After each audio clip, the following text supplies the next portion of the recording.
Feedback. All right, good morning, good morning, good morning. Now that's not good morning.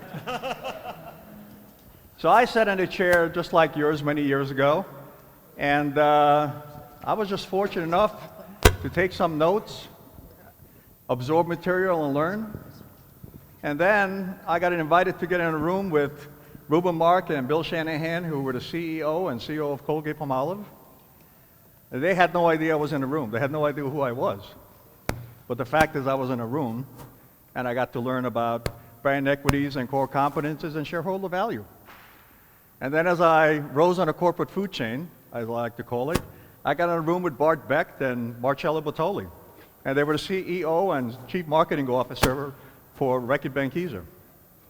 And I got to learn about consumer marketing and advertising and strategic planning and how to become a good general manager.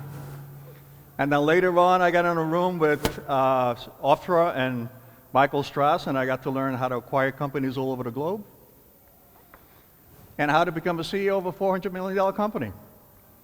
And then about 15 years ago, I got in a room with John Maxwell.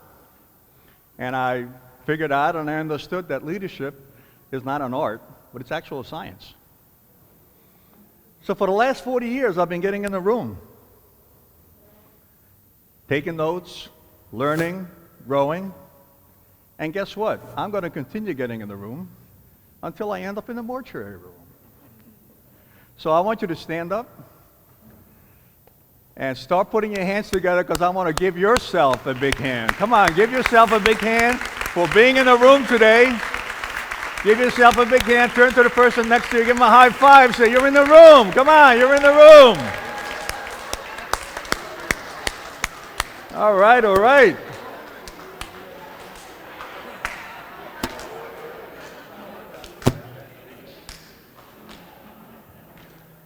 So I mentioned to you I worked for Reckitt Benckiser, and they're one of the better consumer goods companies in the world. And they had a habit of appointing like really bright executives, marketing executives as general managers, and I was not a bright marketing executive, but they took a chance on me anyway, and they made me the general manager for one of the Eastern European subsidiaries.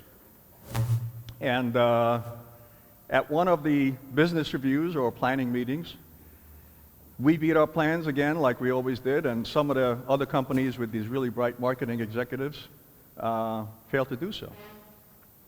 And Bart turned to me and our team and said, you know, I don't know what it is about these guys. It's something very different. I can't get my finger on it, but it's sure as hell working, man. It's pretty good. And I can tell you what it was. It was leadership. And leadership beats marketing hands down every time. So take your first note of the day.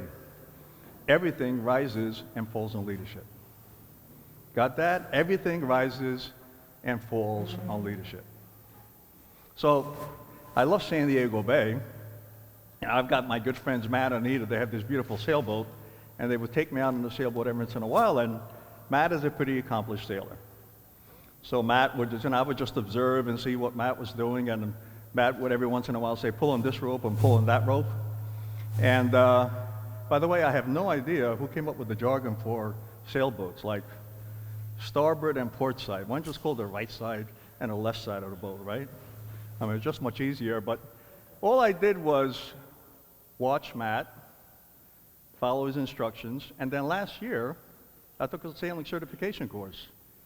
And all of a sudden, everything made sense to me.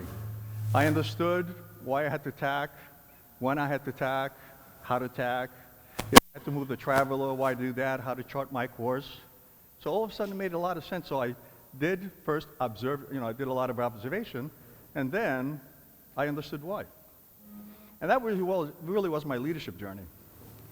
I worked for corporations for about 30 years, and like many of you, I never had leadership training. I just observed good and bad leaders.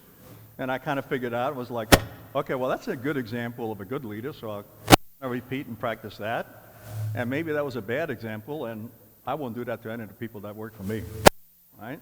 So I just learned as I went along. Stay right here? Yeah.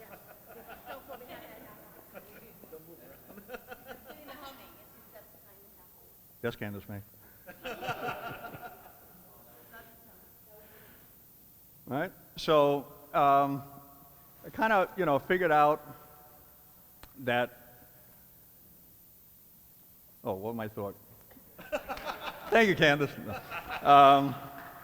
So I figured out that once I met John Maxwell, that a lot of things that I was doing right or a lot of things that I was doing wrong was because of my leadership.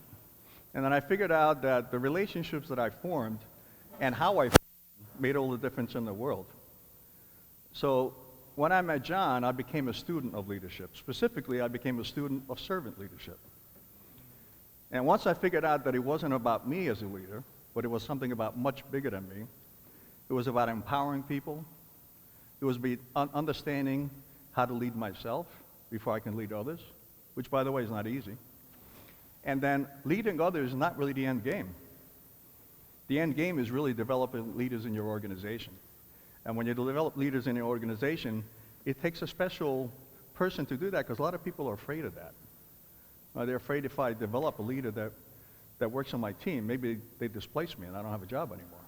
But that's okay. You can get hit by a bus tomorrow, you won't have a job anyway, so they can take your place, right? So, and then the other thing that I found is once I mastered the understanding that I can be vulnerable, I can be transparent, and I can be real with my people, and they can get me and they can understand me, even if I'm not perfect. That's where my leadership took off and became exponential. I remember this story where I was just finishing up Prague and moving to Latin America, and my CFO basically said to me, "Tom, I just want to thank you for believing in us, but more importantly, I want to thank you for making us believe in ourselves." That was the nicest thing anybody ever said to me.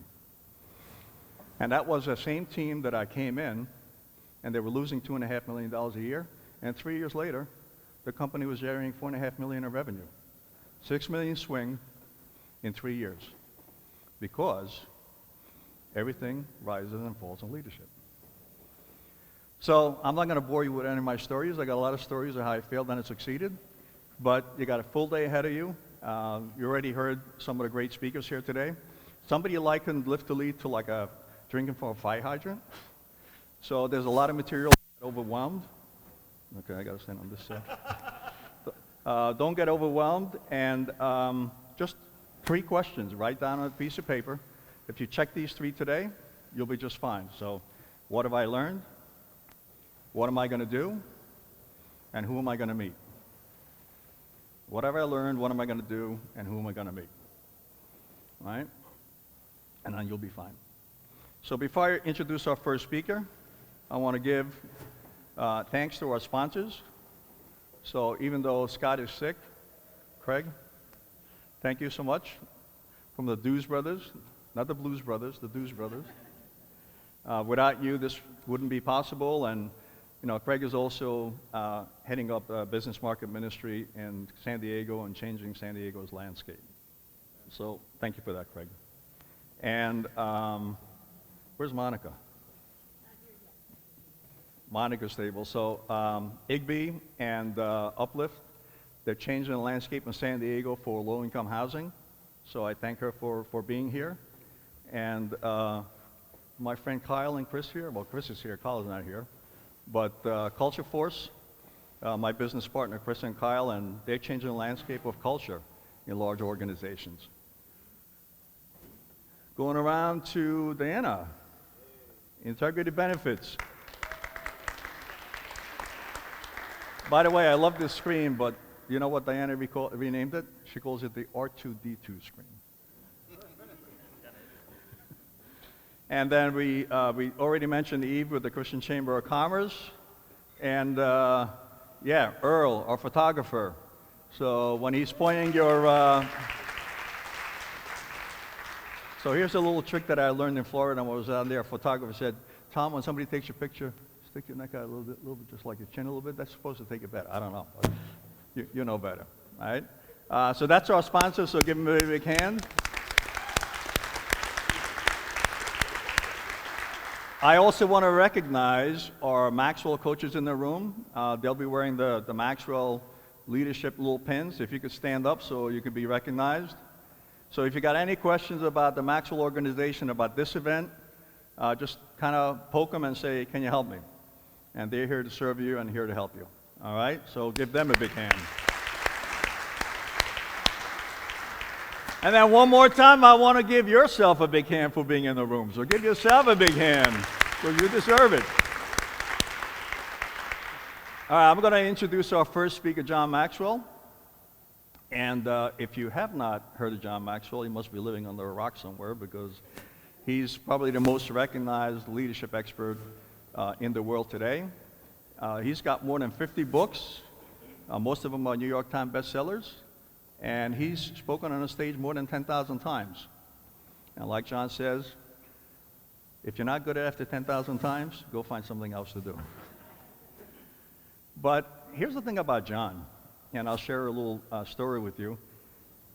When you see the presentations today, they all took place in Orlando and the World Trade Center in this beautiful, large stage. And John was on that stage and delivered his keynote there as well.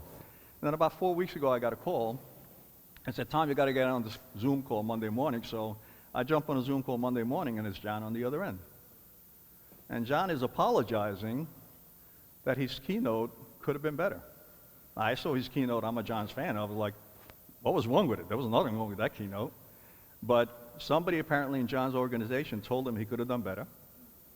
So right there on the Zoom, he re-recorded his entire keynote on abundance mindset because he wanted to do it better. Here's a guy who's 77 years old. He's the most recognized leadership expert in the world. He still listens to his people and does something to make it right. Now that's true leadership. So put your hands together. Welcome my friend, your friend, and my mentor, John Maxwell. Hey, my name is John Maxwell.